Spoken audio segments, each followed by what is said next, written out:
അങ്ങനെ നമ്മുടെ secret agent സായിയുടെ വൈഫ് ബിഗ് ബോസ് ഹൗസിലേക്ക് വന്നിരിക്കുകയാണ്.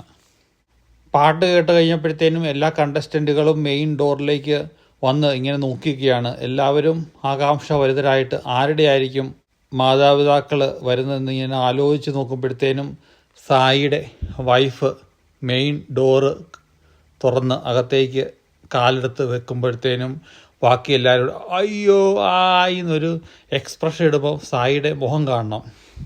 അയ്യോ നീ വന്നോ എന്നുള്ള ഒരു ചിന്തയോടെ സായിയുടെ വൈഫും സുഹൃത്തുമാണ് സായി ബിഗ് ബോസ് ഹൗസിൽ പോയതിന് ശേഷം സീക്രട്ട് ഏജൻറ്റ് എന്നുള്ള അവരുടെ ചാനലിനകത്ത് സ്ഥിരമായിട്ട് അപ്ഡേറ്റ് ഇടുന്നത്. അപ്പോൾ ഇന്നലെ സായിയുടെ സുഹൃത്താണ് അപ്ഡേറ്റ് ഇട്ടത്. അപ്പോഴേ എനിക്ക് തോന്നി